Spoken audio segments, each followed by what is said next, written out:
what you guys feel about that template and whether it makes sense to go into that kind of detail or not. Okay, moving on to the 7-step process model.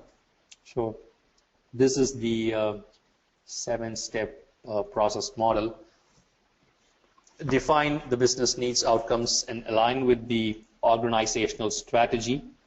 So if you see here, then the next one is options analysis, and then we have value, cost and risk identification, and then value analysis, investment management, justification, and recommendation.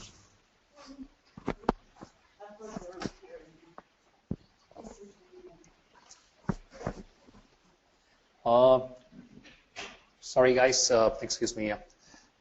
Yeah, so we have seen the 7-step model here for a business case here. So defining the business needs, outcomes, and align them with the organizational strategy. Options analysis, cost and risk identification, value analysis, how we are going to manage the investment, then the real justification, and if we have some specific recommendations. So first step in the 7-step model is like defining the business case needs, outcomes, and aligning it with the organizational strategy. So this is the first important step in writing. So we have seen the Vimosa, which is kind of helping you to align the stuff with your organizational strategy. So I think so this requires a person to apply different techniques. So we need to also look in from a business, we're wearing a business analyst hat. So we need to also look from a business analyst how he would really see your case. Useful elicitation techniques, so which says why we are doing this, what are the business goals, what are the objectives, what is the problem that we are trying to address, what are the opportunities that we get, and what's the outcome of the business case. Sponsor analysis techniques. So as I said, sponsor analysis techniques is what a project manager probably analyzes what his how his sponsors who is going to approve his business case sees this project. So that's something. And then establishing the change. So this is the first key step with regard to the 7-step model that we are discussing. Second step would be options analysis. So if we talk about options analysis, once the needs have been established in the previous step, we need to see what are the different options involved. So how are we going to come up with these options? So we need to see we need to evaluate, we need to have a certain evaluation criteria, and then see what are the different possible options. So on what basis we are going to evaluate each option and say which option is better. So we need a comprehensive analysis of each option. So probably a cost-benefit analysis or a detailed cost-benefit analysis showing the NPV out of each option, and so that your business approver can clearly say that this option, what you have chosen, is more justified. And shortlist with rationale for considering the option viable. So that's what I said. If you present your financial aspects for a particular option, then that's one example of rationale for considering the viability. It's also possible that you can highlight some of the benefits out of this. We will probably see. I showed you one template, so where you clearly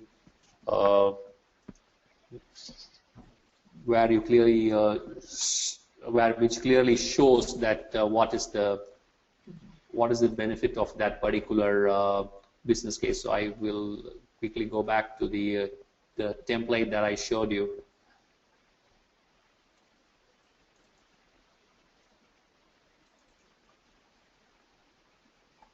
So we will probably see this a little bit more in detail, but I just quickly wanted to show you there was a nice slide which showed what is the for this, like the investment logic map as it's mentioned here. So probably this shows like what's the benefit, what are the key benefits out of the solution that you are providing. So this kind of thing, like what highlight each item of or highlight each of the benefits and from the options. So, and if you see here, you clearly say here you clearly say what are the benefits of each of the options. So you do a clear comparison here. This is quite a good template or quite a good example which says sort of how each option is faring against each other, against the different requirements. So I think not only the financial aspect, but overall to the requirements as well. So this is something which is very important, and this is the second step of the 7-step model. Any thoughts or any questions so far? Sorry that I'm doing too much of talking, but yeah, so if you have anything, so please share your thoughts, or please ask any questions or anything if you have in mind. Okay. Okay. Okay, so this options key questions to answer in this question.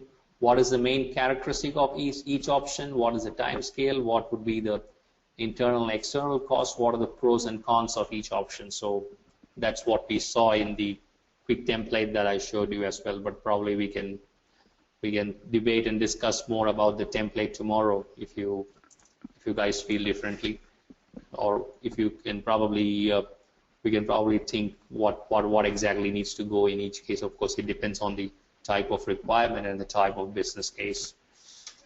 Okay, step 3 is the cost aspect. So you need to clearly have a short listing of the cost of each component. So what is your capital expenditure? What is your operational expenditure?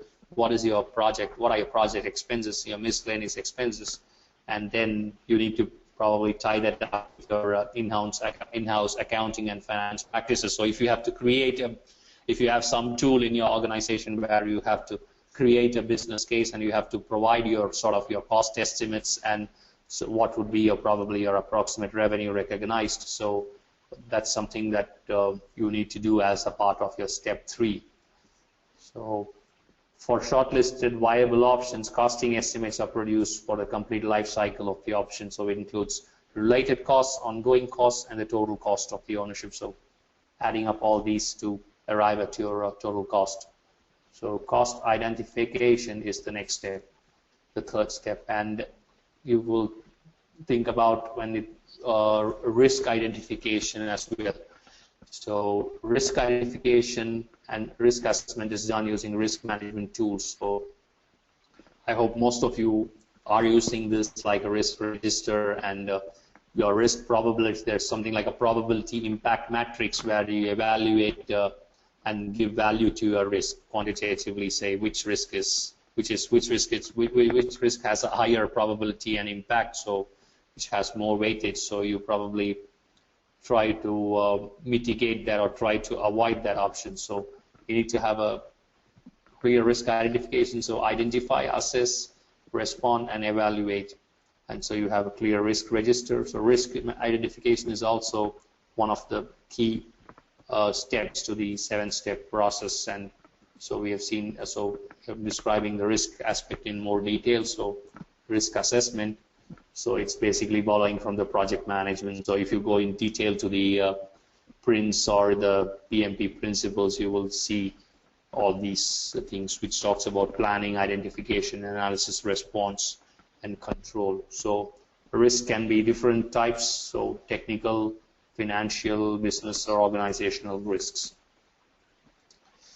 So risk assessment focuses on solution feasibility and is revisited. So I think risk assessment is also an important aspect to consider in your business case, and I'm sure that most organizations will have this in as a part of their business case development process, because anything new or any business case that you are venturing will have some amount of risk. So I think risk assessment is an important aspect to consider.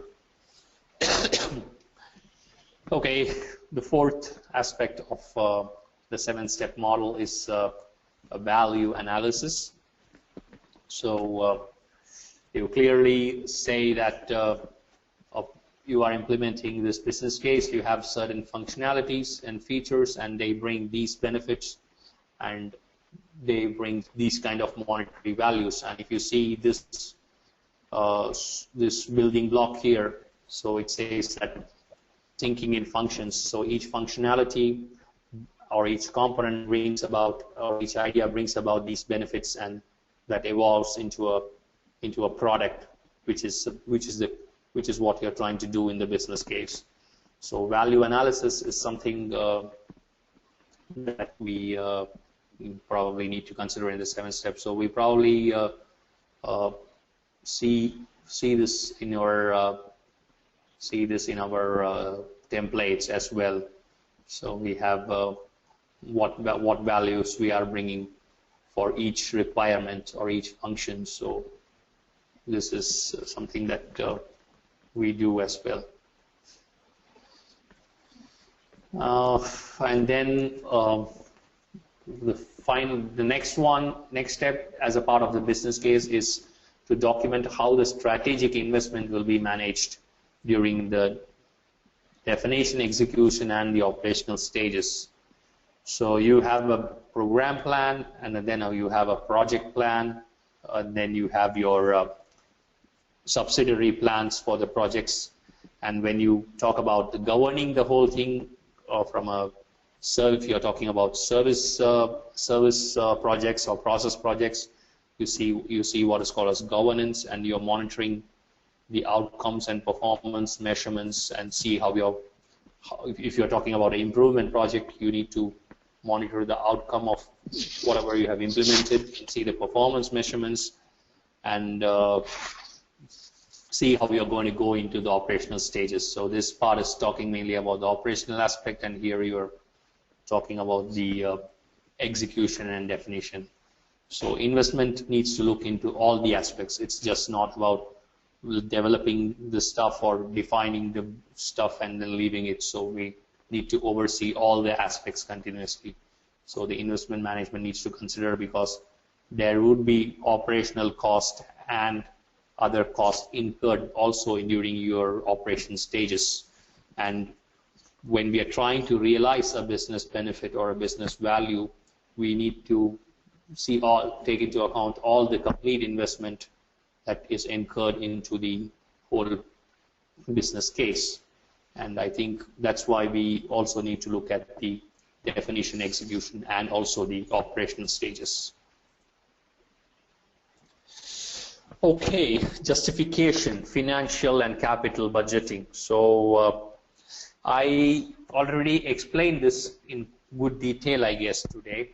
So just to refresh what we discussed. So we discussed about present value. So the time value of money, net present value compares the value of dollar today to the value of that same dollar in future. So it's taking into account the discounted or the interest rate. And then like we have the internal rate of return, which is the discount rate often used in capital budgeting, that makes the net present value of all cash flows from a particular project equal to 0.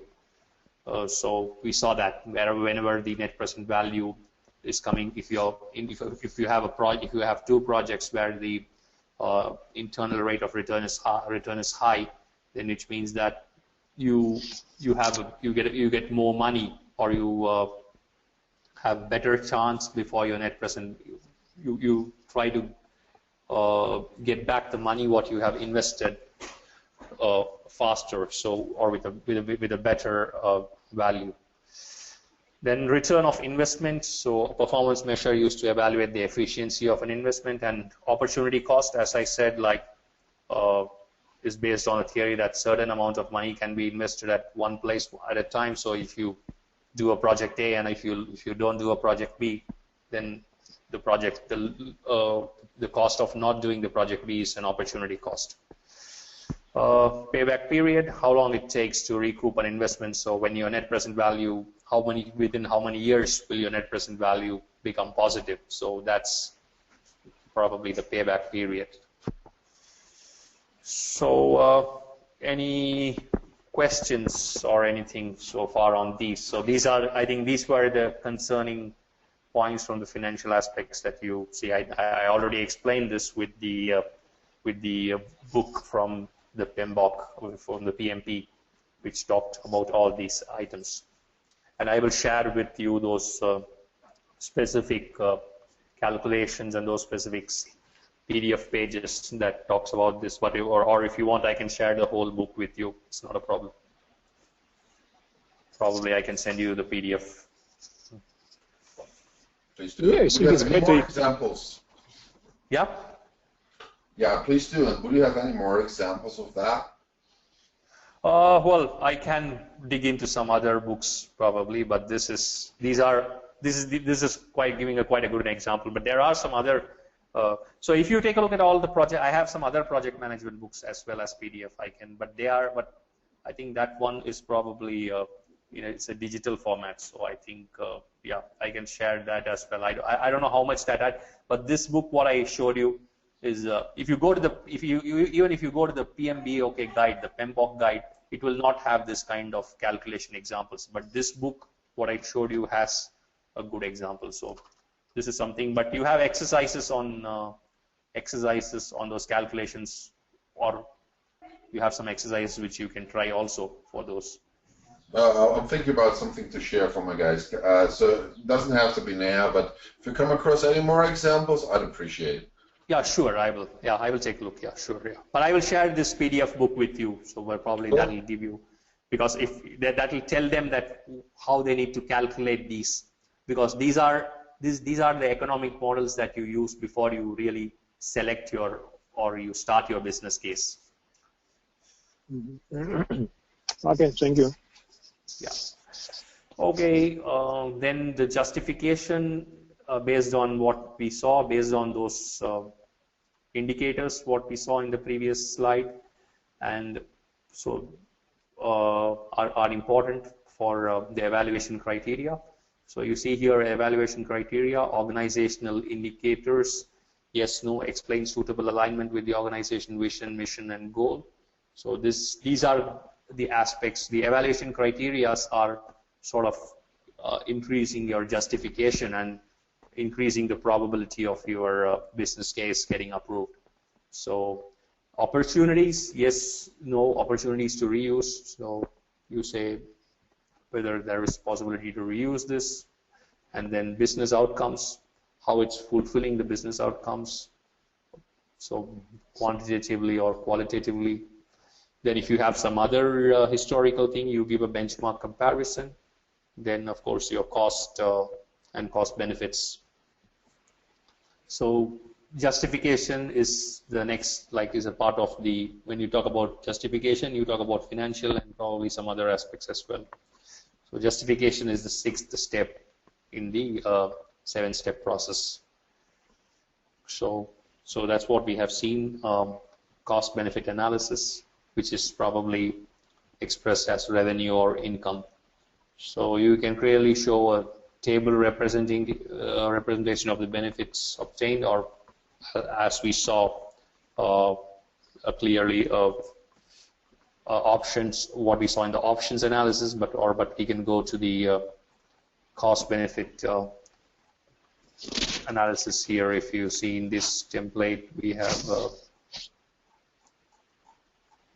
we have this net present value analysis, which clearly says that this business case is worthwhile, worth executing. So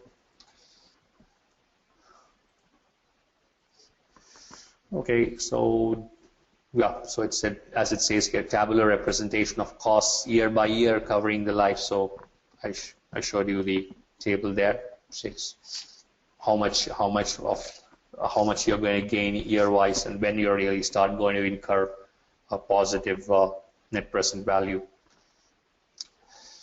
Okay, so we have some examples. So you wanted some examples. So here you have already an example here. So a sales director is, if you probably want to read this a bit carefully. So a sales director is exploring an option to implement a new automated contract management and sales processing system. At present, he has installed a few computers in his office.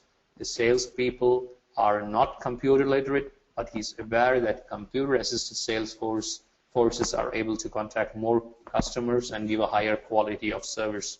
And for that, we have done a cost-benefit analysis, which says that the payback time is approximately 7 to 8 months. So yeah. So you clearly need to realize a cost benefit. So that's the item here. So yeah, it's totally highlighting the cost, and you get total benefits. So here, when your ratio, when your cost benefit ratio is greater than 1, then you start you say that you're getting a benefit. So your cost benefit ratio should be greater than 1, as I showed you in the book, from the book that it said what is called as cost benefit analysis here. So this one. So this slide is talking about this one. So your revenue should be, the ratio of your revenue to the cost should be more than 1, and that's when you start really realizing the benefits. Okay, the next one is talking about net present value. So I think I showed you how we calculate the net present value. So here is an example. So you have initial cost of a project is 20,000, and additional cost of an additional 10,000 in years 1, 2, and 3.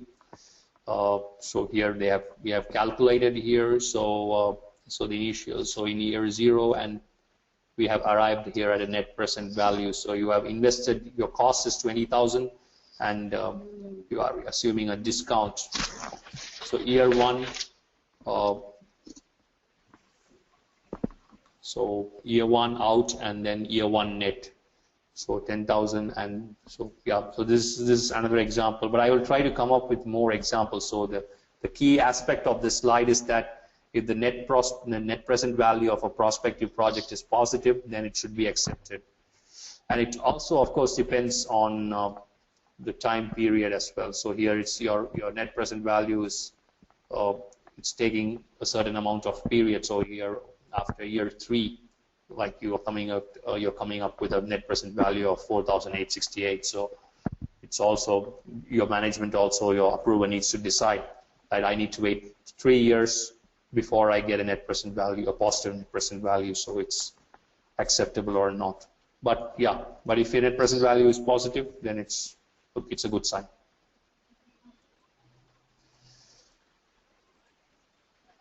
Okay, rate of return. So I told you again. So we are talking here about rate of return. And so if you see where the net present value is 0, that's where your net present value, your internal rate of return needs to be considered. So if you have here, in this case, you have at 14%, your net present value is 204, and when it goes to 15%, you go to a negative net present value, which is not good, which is not a viable business case. So you take your 14% as your internal rate of investment. So if you want to compare between 2 projects, the higher the IRR, the better the investment. So that particular project would be chosen from a business case perspective. So justification also involves these steps. So do the benefits outweigh the costs? What is the financial impact? How much initial funding will be required? How much it will affect the long-term finances? And yeah, so these are aspects which you need to think as well, because the approver is going to really evaluate your business case based on these aspects. How will it affect the ways of working? Do people accept the change and will they be committed to it? These are more like the operational aspects that the person who's executing the work or executing the business case needs to consider. And of course, the top few items are there which are more in the interest of the approver as well.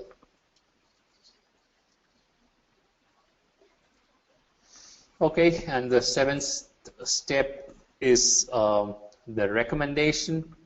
The business case will lead the reader towards accepting a particular recommendation. So you need to clearly say, when you are doing after your options analysis, you need to clearly say that you are providing why you are recommending this option and what are the real benefits of this. And that's possible if you really, your business case contains the issue, options, costs, and risks. These need to be present, and then that will strengthen the recommendation or whatever you're providing, and that provides a good argument so why this recommendation is the best option to take up. So providing an implementation plan for the recommended option is also important, and which aids in a support. And then of course we need to have the timeline and key milestones as well. And then it's important for the implementation plan to be realistic and practical rather than idealistic. You can't really, when you're starting a business case, it can't really be ideal. But yeah, because there would be some uncertainties and some kind of contingencies and some kind of things that this thing. But you still need to have some certain percentage of this thing. So it needs to be a little bit realistic. Cannot be idealistic, but at least needs to be realistic. Identify and factor in any delays. So you're already taking the assumptions and some kind of things into consideration as well when you're writing the business case. So that's why I said, like, what assumptions are you making? So assumptions are also quite important. And it's good that you have series of key performance indicators and measures as well, which are tangible. So if you saw the business analysis book of knowledge, it said SMART, so specific, measurable. So you should have really tangible and measurable key performance indicators. The next steps, and I think we will finish with this slide and probably recap tomorrow a little bit more, so it's okay. So obtaining endorsement of a business case would be the final step after you finish with the 7-step process. So implementation would provide clearly a timeline, roles and responsibilities, and those need to be linked to the cost so that resources can be tracked and utilized efficiently. So you also need to know the costs also for the specific resources depending on their levels and depending on their billing rates and stuff like that. And then have clear deliverables and outcomes associated with each milestone. So these are more looking at project management or a project planning.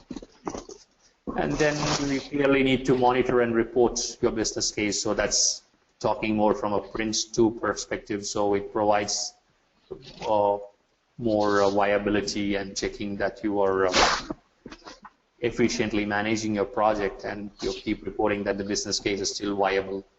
And you also try to demonstrate how it adds value strategically to your organization. So these are the 7 steps. So I hope these were clear, but we will probably recap a little bit tomorrow also just to understand this a little better. And